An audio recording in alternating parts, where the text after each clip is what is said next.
ప్రస్తుతం మనం ఇందిరా పార్క్ ధర్నా చౌక్లో ఉన్నాం. ఇక్కడ పెన్షనర్ల జేఏసీ ఆధ్వర్యంలో ఒకరోజు నిరాహార దీక్ష చేశారు. ఈ నిరాహార దీక్ష దగ్గరికి వచ్చినటువంటి బక్కా జడ్సన్ సార్ మనతో పాటు ఉన్నారు.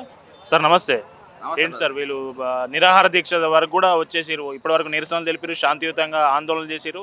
ఇప్పుడు నిరాహార దీక్ష కూడా కూర్చో ఉన్నారు. జిల్లా వ్యాప్తంగా అన్ని జిల్లాలో చేస్తూ ఉన్నారు. ఏం చెప్తారు? లేదు, ఇప్పుడు టెంట్ కొనుక్కుంటున్నాం. నెక్స్ట్ ఇది ఒకరోజు కాదు, ఇప్పుడు రేపు కింద వీళ్ళ పైసలు ఇట్నే ఇవ్వకుంటే ఖచ్చితంగా టెంట్లు కొనుక్కుంటాము. ఇప్పుడు ఇక్కడ లక్ష్మీ సార్ ఉన్నాడు, జేఏసీ పెన్షనర్ జేఏసీగా చైర్మన్గా సార్ ఉన్నాడు. సారు ఆయన ఎన్జిఓ ప్రెసిడెంట్గా ఉన్నప్పుడు ప్రభుత్వానికి ఒక నోటీస్ పంపితే ప్రభుత్వం గడగడలాడేది.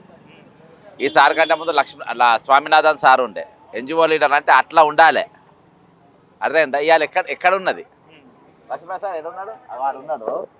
ఆయన వాళ్ళు నోటీస్ ఇస్తే ఇవ్వాలి. ఏం భయం ఉన్నది? ఒక పెన్ డౌన్ ఎందుకు ఇస్తలేరు? మీరు పెన్ డౌన్ ఎందుకు ఇస్తలేరు? పిలుపు ఎందుకు ఇస్తలేరు? 36 మంది చచ్చిపోయింది ఇప్పటికీ. 36 మంది స్మార్ట్ నంబర్ కాదు. ఈరోజు వీళ్ళ మిలియన్ మార్చిని చూస్తారు, వీళ్ళ సకల జెండా సమ్మెను చూస్తారు, తెలంగాణ ఇస్తారు.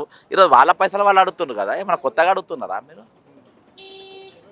బ్రదర్, ఒకటి గ్యారంటీ చెప్తున్నా, ప్రభుత్వం గౌరవంగా అంటే నా మాట్లాడే పద్ధతితోని వాళ్ళు నొచ్చుకుంటే నాకు అవసరం లేదు. ఎవరు వాళ్ళకి ఇవ్వాల్సిన పైసలు వాళ్ళకి ఇవ్వకుంటే, మోసం కాకుంటే ఏమంటారు? దీన్ని 420 కాకుంటే ఏమంటారు? ఈరోజు ఎట్లా చీటింగ్ చేస్తారు? రాజ్యాంగం ఇది కమిటెడ్ బడ్జెట్ కిందకి ఉంటుంది. వాళ్ళు అనుకుంటారు వాళ్ళకి చదువు వస్తారు రాదు, అక్కడ ఎసొంటోళ్ళు ఉన్నారో నాకు తెలియదు. ఈరోజు వీళ్ళ డబ్బులే నీకు ఇవ్వాలా? నేను ఇవాళ చెప్తున్నా కదా, ఇక్కడ మాట్లాడుతున్నాను. నిన్న దినాన్ని నేను సెక్రటరియట్కి పోతే కొంతమంది డిపార్ట్మెంట్ వాళ్ళే నాకు చెప్పారు. ఇవాళ మీడియా వాళ్ళు, సెక్రటరీ జర్నలిస్టు కూడా ఈరోజు ఫైనాన్స్ సెక్రటరీ దగ్గర పైరవులు మాట్లాడి 10%, 15% మాట్లాడి. ఎందుకు ఇవ్వాలి వీళ్ళకి 10%, 15%లో? ఎందుకు ఇవ్వాలి? ఏదో కాంట్రాక్ట్ చేసినారా వీళ్ళు? ప్రభుత్వం సేవలు చేశారు. రాష్ట్రపతి, ప్రధానమంత్రి, సర్పంచ్, వార్డు మెంబర్కి వెళ్ళి వచ్చే ప్రతి చట్టాన్ని అమలు చేసేది ఎవరు? ఉద్యోగులు అమలు చేస్తారు. మరి వాళ్ళ పైసలు వాళ్ళకి ఇవ్వకుంటే ఎట్లా చెప్పండి? వాళ్ళ పైసలు వాళ్ళకి ఇవ్వకుంటే ఎట్లా చెప్పండి? ఖచ్చితంగా బ్రదర్, ఒకటి మాత్రం గ్యారంటీ చెప్తున్నా, ఖచ్చితంగా వాళ్ళ పైసలు మాత్రం వాళ్ళు ఇచ్చి తీరా. తప్పదు అది. మీరు మర్యాదగా ఇస్తారా? ఇవాళ కంటెంప్ట్ నెంబర్ 1 ఫస్ట్ కేసులో జడ్జిమెంట్ ఇచ్చిండ్రు వాళ్ళ పైసలు ఇమ్మని. నేను నల్గొండ కొన్ని జిల్లాలకు భువనగిరి కూడా పోయేస్తున్నా. ఇమ్మన్నారు అంటే కోర్టు ఇమీడియట్గా ఇచ్చేయాలి. నెంబర్ 1. సెకండ్ కంటెంప్ట్ అంటే అరే ఇంకెప్పుడు ఇస్తావే అన్నట్టు. సెకండ్ కంటెంప్ట్ మనిషివి కాదా అవే నువ్వు అన్నట్టు. మూడో కంటెంప్ట్ అసలు నువ్వు మనిషివా పశువా, ఎప్పుడు ఇస్తావే ఆ పైసలు అంటే మూడో కంటెంప్ట్ ఇది. ఇప్పటికి మూడో కంటెంప్ట్ వేసినా అసలు ఇంత కూడా అసలు రియల్ నాకు బాధ అనిపిస్తుంది. ఇవాళ ఎగ్జిక్యూటివ్ బాడీలో మనం ఉన్నోళ్ళము, ఒక చీఫ్ మినిస్టర్గా మనం ఉన్నోళ్ళము, ఒక ఫైనాన్స్ మినిస్టర్గా మనం ఉన్నోళ్ళము. మన వ్యవహారం ఎట్లుండాలి? అరే ఎప్పుడు ఇస్తావు అబ్బా అన్నట్టు ఉండాలి. నేను చెప్తున్నా కదా, దన్నా వరకు అవసరంలే. వీళ్ళు అప్పటి ఎన్జిఓ నాయకులు వీళ్ళు నోటీస్ ఇచ్చి సీఎం దగ్గరికి ఇట్లా వస్తుంటేనే స్టేట్ మొత్తం యాక్టివ్ అయిపోయేది. తెల్లారి పెన్ డౌన్ కాకముందు, వీళ్ళ ధర్నా కాకముందే సమస్య పరిష్కారం అయిపోయేది. ఇప్పుడు ఏం చేస్తుంది సంఘాలు? ఒక సంఘం ఏమో రియల్ ఎస్టేట్ చేస్తుంది, ఇంకో సంఘం ఏమో ఏసీబీ కేసులు పైరవ్ చేస్తున్నాయి. ఏసీబీ కేసుల గురించి కూడా నేను మాట్లాడుతాను. ఈరోజు చాలామంది మీరు రోజుకి 2-3 ఏసీబీలో పట్టుబడుతున్నారు. ఆ పట్టుబడేటోళ్ళు ఎందుకు పడుతుంది చెప్పు, నన్ను అడుగు. ఇక్కడ ఒక ఆయన పెరాలసిస్ వచ్చిన సార్ ఉండే. సరే, కొంతమంది ఇవాళ పొద్దుగాల క్యాన్సర్తోని పేగు క్యాన్సర్ వచ్చి ఇవాళ అన్ని ఫోన్లలో ఫోటో ఉంటుంది. ఆ చెన్నయ్య సార్ ఆయన పేరు. ఆయనతోనే ఫోన్ మాట్లాడినా ఆ సార్కు వైద్యం చేయలేక అప్పుల పాలైపోయి పైసలు లేక ఇంట్లో పోయి కూర్చున్నాడు. కానీ వస్తే ఏమన్నా కానీ అని ఇంట్లో పోయి ఆయన కూర్చున్న పరిస్థితి. రేపు ఇప్పుడు ఏసీబీ ట్రాప్ అయ్యేటోళ్ళు, నేను ఒక చెన్నై లెక్క అయితేనేమో, నేను ఒక రాజేంద్ర ప్రసాద్ లెక్క అయితేనే. మన రాజేంద్ర ప్రసాద్ అని ఒక ఎంపీడీఓ ఏటూ నగరంలో చచ్చిపోయాడు. నెక్స్ట్ ఇయర్ ఏమైనా రిటైర్మెంట్ వీళ్ళ లెక్క నేను అయితేనేమో, కానీ అక్కడక్కడ డ్యూటీ కానీ కుప్పగొలి చచ్చిపోయాడు. అర్థమైందా? వీళ్ళేమో అయితేమేమో తెగిరిష్టం ఏమన్నా కానీ అని లంచాలు తీసుకుని మరుగుపడ్డారు. నువ్వు వాళ్ళకి 6 ఏళ్ళు ఇవ్వాలి. మరి నిన్నెవాడు మాట్లాడాలి? ఇవాళ నువ్వు వీళ్ళ పర్సెంటేజ్ల కోసం లంచాలు అడుగుతావు, నిన్నెవాడు పట్టుకోవాలి? వీళ్ళ పైసలు ఇవ్వడానికి నువ్వు లంచాలు అడుగుతున్నావు, నిన్నెవాడు పట్టుకోవాలి? నిన్ను లంచాలు అడుగుతలేరా? ప్రమాణం చేసి చెప్పండి తెలంగాణ తల్లి మీద.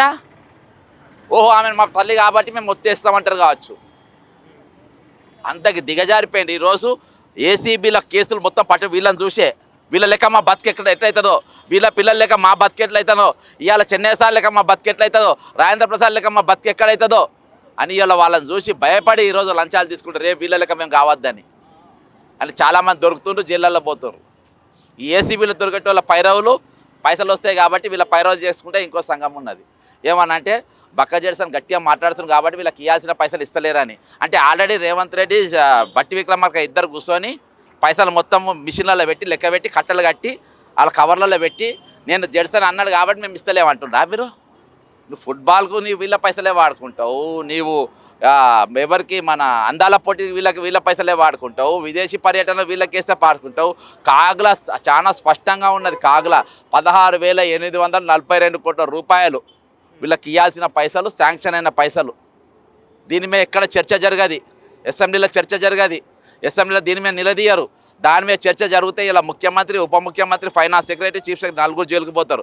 ఇవాళ కాకుండా రేపు ప్రామిస్ చేసి చెప్తున్నా, ఖచ్చితంగా వీళ్ళు ఏదో ఒక రోజు వీళ్ళ పైసలు డైవర్ట్ చేసినా ఖచ్చితంగా జైలుకు పంపుతారు. అర్థమైందా? ఈరోజు కమిటెడ్ బడ్జెట్ కింద వీళ్ళ పైసలు ఎందుకు పెట్టినరు? ఈరోజు ఏ పని జరగాలన్నా వీళ్ళు పని చేయాలి. కాబట్టి ఈరోజు రేపంచే ప్రభుత్వం పైన పోరాటం వాళ్ళతో యుద్ధం కాదు. ఇవాళ పనిచేసే వాళ్ళతో పని చేయకుండా ఆపితే అదే యుద్ధం. ఈరోజు వీళ్ళ ఇదో ఉన్నదాకా కొలిక్స్ దగ్గర పనిచేసినారు కదా, వాళ్ళ దగ్గర పోయి సార్ రేపంచే మీ డ్యూటీకి పోకండి, అర్థమైందా? మీ డ్యూటీ ఇవాళ వాళ్ళ డిఏల గురించి మేము మాట్లాడుతున్నాం. ఇవాళ భారతదేశంలో బీజేపీ ఉన్న 95% అన్ని రాష్ట్రాలలో పిఆర్సీ ఇచ్చేసిండ్రు, డిఏలు ఇచ్చిండ్రు, రిటైర్మెంట్ పైసలు ఇచ్చిండ్రు. మరి ఇక్కడ ఉన్న బీజేపీ నాయకులకి ఏమో వాళ్ళు ఎందుకంటలేరు? అరే మేము ఇచ్చినాం భయ్య అని ఎందుకు చెప్పుకుంటలేరు? మేము పిఆర్సీ ఇచ్చినాం, మేము డిఏలు ఇచ్చినాం, మా రాష్ట్రం మొత్తం ఇచ్చుకున్నామా అని చెప్పి వీళ్ళు చెప్పుకుంటే మేము వాళ్ళు ఈ నాయకత్వాన్ని వాళ్ళు మీదే వేసుకోవాలి కదా, వాళ్ళు ఎందుకు చర్చ జరుపుతలేరు? ఇప్పుడు అసెంబ్లీ సమావేశాలు జరగబోతా ఉన్నాయి. అసెంబ్లీ సమావేశాల్లోనైనా ప్రతిపక్ష పార్టీలుగా చెప్పుకుంటున్న రెండు పార్టీలు వీళ్ళ పెన్షనర్ల పక్షాన అసెంబ్లీలో ప్రశ్నలు లేవనెత్తే అవకాశం ఉందా? లేవనెత్తమని ఆల్రెడీ నాకు కేటీఆర్కు రిప్రజెంటేషన్ ఇచ్చిన, కాగ్ రిపోర్ట్ ఇచ్చిన, కావాల్సిన సాక్ష్యాలు మొత్తం ఇచ్చిన, ఇది కమిటెడ్ బడ్జెట్ కిందకి వస్తుంది, దీని దారి తప్పనికి లేదని చెప్పిన. వాళ్ళు ఖచ్చితంగా చర్చ జరిపి తీరాలి. మేము అసెంబ్లీ రోజు అసెంబ్లీ దగ్గరికి పోతాము, అసెంబ్లీ దగ్గర నిలబడతాము.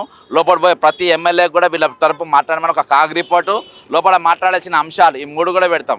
మేము సొంతంగా ఇక టీషర్ట్లు వీళ్ళందరూ కూడా నెక్స్ట్ ఇవాళ తీర్మానం చేసినో లేదో కానీ టీషర్ట్లు కొనుక్కొని మన పేరు, ఎంత పైసలు రావాలి, ఎంత వచ్చినాయి, ఎంత బాకీ అని పండుగలకు పబ్బాలకు ఎక్కడి బస్సు ఎక్కినా దిగినా రియల్ భార్యన బాకీ ఉంది భయ్. ఇప్పుడు నేను ఒక చెప్తా, మున్సిపాలిటీ పైసలు కట్టకుంటే డోలు కట్టుకొని వచ్చిన ఇంటి ముందు కొడుతుండా లేదా? బిల్లు కట్టకుండా నా డోర్ బిక్కపోతుందా లేదా? మరి వీళ్ళ బాకున్నారు, వీళ్ళు ఎందుకు బిక్కోవద్దు? మేము ఒకటి గేట్కి బిక్కపోతాం, ఒకటి బల్లాలు తీసుకుపోతాం, మేము రికవరీ చేసుకుంటాం భయ్ గవర్నమెంట్ కాడ. రైట్, జై తెలంగాణ. ఇగో ఇదంతా ఇది టీషర్ట్కి వేసుకొని ఇట్లా వేసుకొని పోతాడు సార్, ఇట్లా రాసుకొని. అంతే మరి ఇవి. అవును, ఇట్లా కొట్టుకొని ఇది ప్రింట్ చేసుకొని బ్లాక్ టీషర్ట్లు వేసుకోవాలి. 72,12,556 సార్ కుబేరుడు అయితే ఇది వస్తే. ఓకే, ఇది మొత్తానికి పెన్షనర్లు, ఉద్యోగుల్లో ఒక ఆందోళన నెలకొంది. ఈ ప్రభుత్వం వాళ్ళకి ఇవ్వాల్సిన డబ్బులు ఇవ్వట్లేదు అనేది ఆందోళన కొనసాగుతూ ఉన్నది. దీనిపై బక్కా జెడ్సన్ గారు ఖచ్చితంగా అసెంబ్లీ జరిగే రోజు ఆ గేట్ ముందు నిలబడి వీళ్ళు ఎవరెవరికి ఎంత బకాయిలు రావనో ఆ బకాయిలు వాళ్ళు టీషర్ట్ రూపంలో ప్రదర్శించబోతా ఉన్నారని చెప్తా ఉన్నారు. కెమెరామెన్ కిరణ్తో కరుణాకర్, ధర్నా చౌక్.